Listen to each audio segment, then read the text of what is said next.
Hello दोस्तों, अर्चना story channel में आपका स्वागत है। मेरा नाम तनु है। मैं रामपुर से हूँ। मेरी फैमिली में मम्मी पापा और एक छोटा भाई रवि है।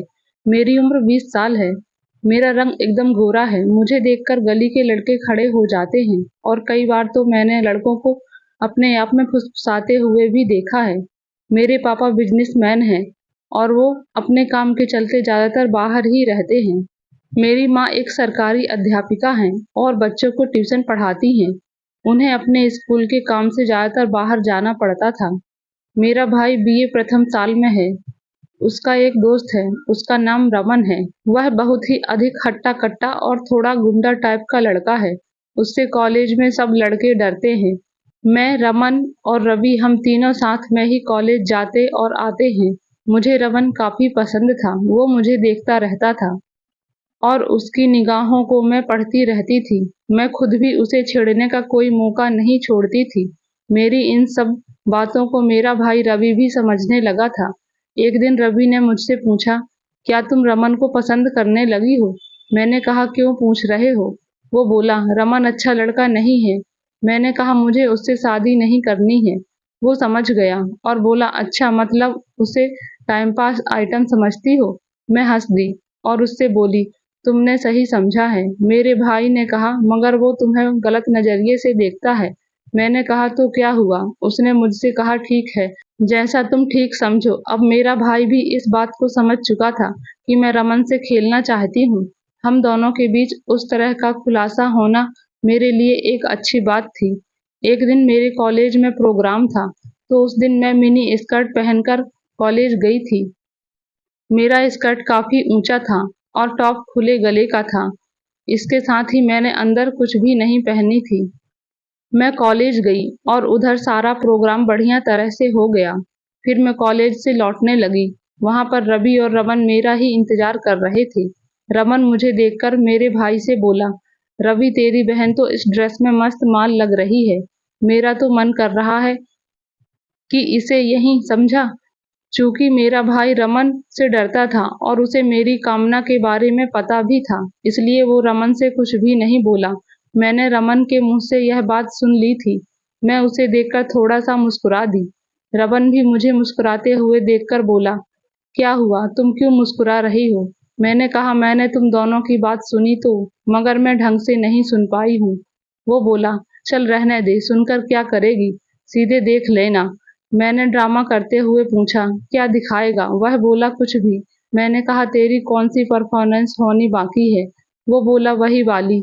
मैं समझ तो गई थी कि वह मुझे कौन सी परफॉर्मेंस की बात कर रहा है, मगर मैं बनते हुए बोली, ये कौन सी बात हुई? मेरा भाई भी समझ गया था।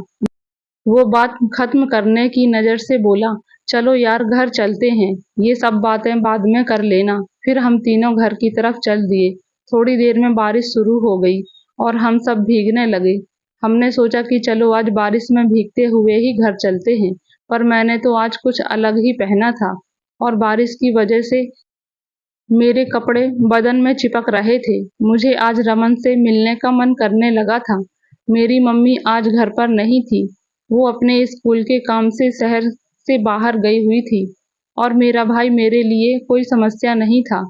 रमन मुझे घूर रहा था और मैं भी उसे देख रही थी। यह सब मेरा भाई रमन भी देख रहा था। वो समझ चुका था कि आज उसकी बहन कुछ खेल खेलने वाली है। हमारा घर रमन के घर से पहले पड़ता है। थोड़ी देर बाद हमारा घर आ गया। रमन ने कहा कि मैं भी यहीं रुक जाता हूँ, थोड़ी देर बाद घर चला जाऊंगा, बारिश बहुत तेज हो रही है। यह कहकर रमन भी हमारे घर ही रुक गया।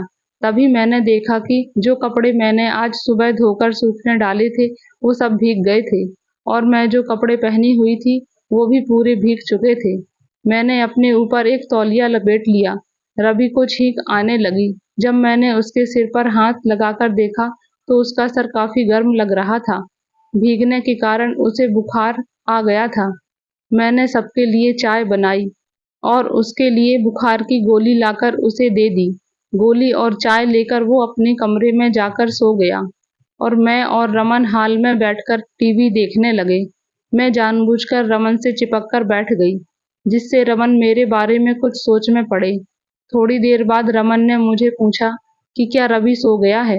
मैंने कहा, हाँ, क्यों? क्या इरादा है? उसने अपने ओर इशारा करते हुए कहा। समझ जाओ। मैंने भी कह दिया। चल फिर मेरे कमरे में। और मैंने उसका हाथ पकड़ा और अपने कमरे में चली गई। और फिर रमन ने 2 घंटे जमकर मेरे साथ मस्ती की। और फिर तब तक बारिश भी रुक गई और रमन चला गया। इसके बाद जब भी मौका मिलता मैं रमन के साथ मस्ती कर लेती। तो दोस्तों, अगर आपको मेरी कहानी पसंद आई हो तो वीडियो को लाइक, शेयर और अर्चना स्टोरी चैनल पर नए हैं तो चैनल को सब्सक्राइब जरूर कर लें, ताकि इस तरह की कहानी आपको सबसे पहले मिल सके। कहानी में यहाँ तक बने रहने के लिए आपका बहुत बहुत धन्यवाद। मिलते हैं ऐसी ही एक नई कहानी में।